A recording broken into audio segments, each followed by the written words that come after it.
crianças! Bom dia, tudo bem com vocês? Espero que estejam todos bem. Hoje, terça-feira, dia 19 de maio, nós iremos fazer a nossa aula de língua portuguesa, ok? Mas antes da gente dar início à nossa aula de língua portuguesa, vamos só retomar um pouquinho aí para a gente dar uma continuidade do que nós estávamos falando. Nós vimos em língua portuguesa nas aulas anteriores sobre padrão silábico, né?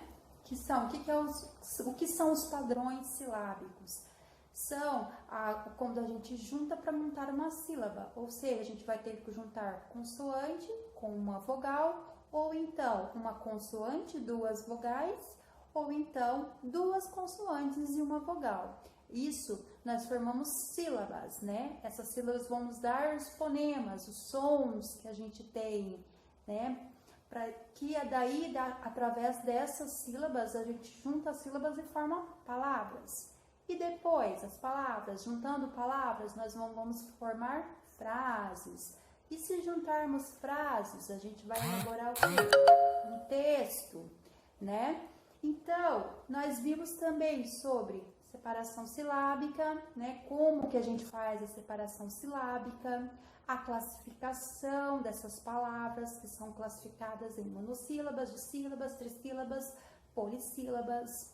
E uma regrinha que a gente não pode esquecer na separação das palavras. Qual é a regrinha? Quando se tem duas letrinhas iguais, juntas, como dois S's e dois R's, quando nós vamos fazer a separação das sílabas, das palavras que contêm dois R's e dois S's juntos, nós não podemos deixá-los juntos em uma sílaba. O que nós devemos fazer? A gente deve sempre separá-los. Um exemplo, a palavra pássaro. Eu não posso deixar os dois S juntos. Se eu deixar os dois S juntos na separação de sílabas, dá briga, né? Então, eu tenho que separar, colocar cada S em uma sílaba. Assim como a palavra carro.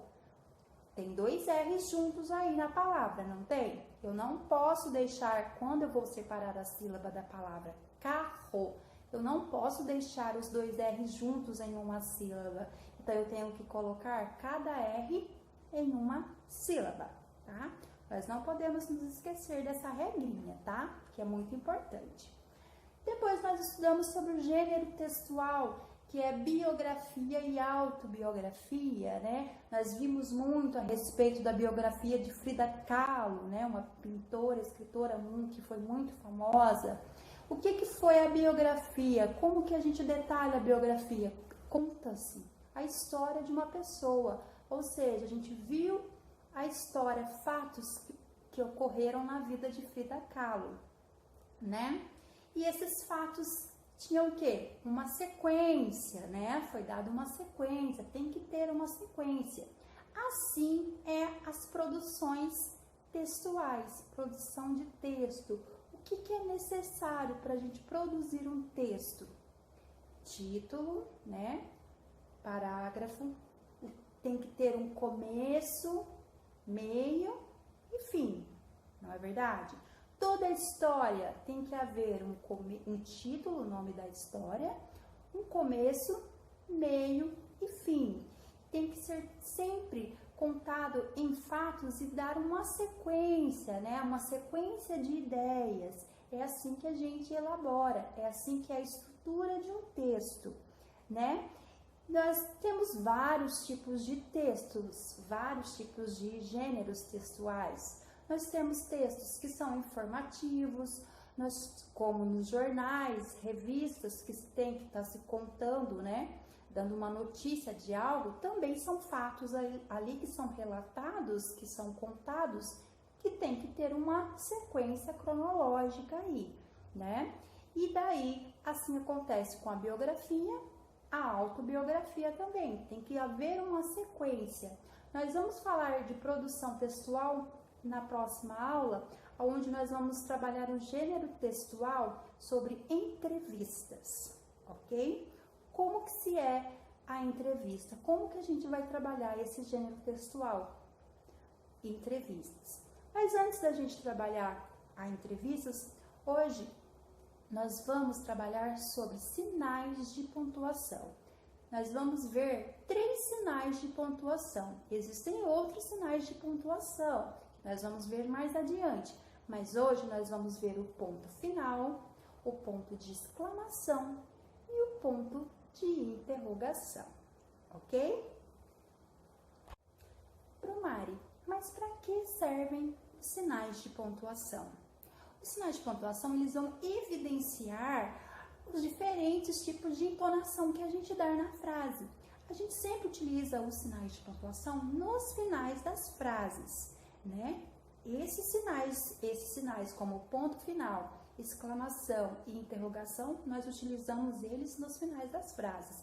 Existem outros sinais que a gente pode usar no meio, né? Mas esses 3 a gente sempre vai utilizar nos finais das frases.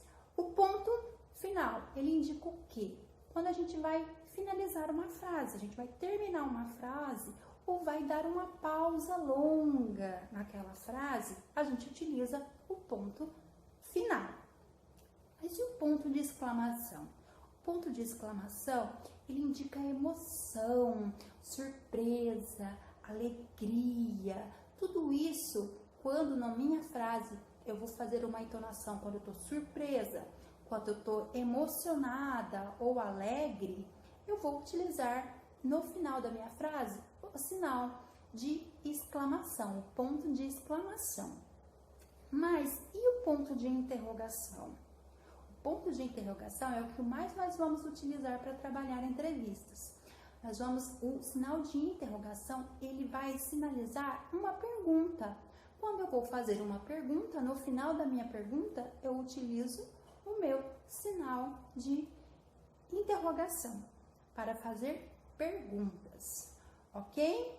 Então, nós vamos retomar aí. Vou deixar o conceito. Vamos voltar aí.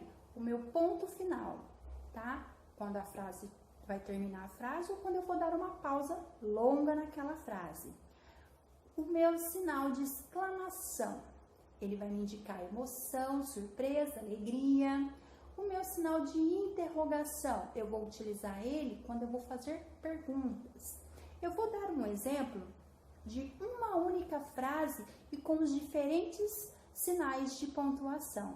E vocês vão perceber como que vai mudar a entonação na frase que eu vou dizer agora. Olha, um exemplo, vou utilizar agora o ponto final nessa frase. Você mora na floresta. É uma afirmação, então eu uso o sinal, aí o ponto final. Você mora na floresta? O que mudou na minha entonação? Eu fiz o quê? Uma pergunta.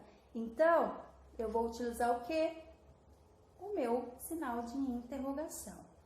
Mas e se eu disser, você mora na floresta? Como que eu estou? Sou surpresa. Então, eu vou usar o quê? O meu ponto de exclamação. Tá vendo que em uma única frase eu utilizei 3 tipos de pontos diferentes? Em cada ponto que eu utilizei, eu mudei a entonação da frase. Ela alterou, ela ficou alterada, o sentido dela ficou alterado. Por que ficou alterado? Porque os sinais de pontuação, eles fazem isso, como que mude o sentido da frase, alterando ela, ok? Bem, por hoje é só na nossa videoaula, mas eu vou deixar para vocês aí, para vocês copiarem no caderno, tá? O conceito sobre sinais de pontuação, esses 3 sinaizinhos de pontuação, e também uma atividade bem simples para vocês fazerem aí, ok? Até a próxima aula, um grande beijo, até mais!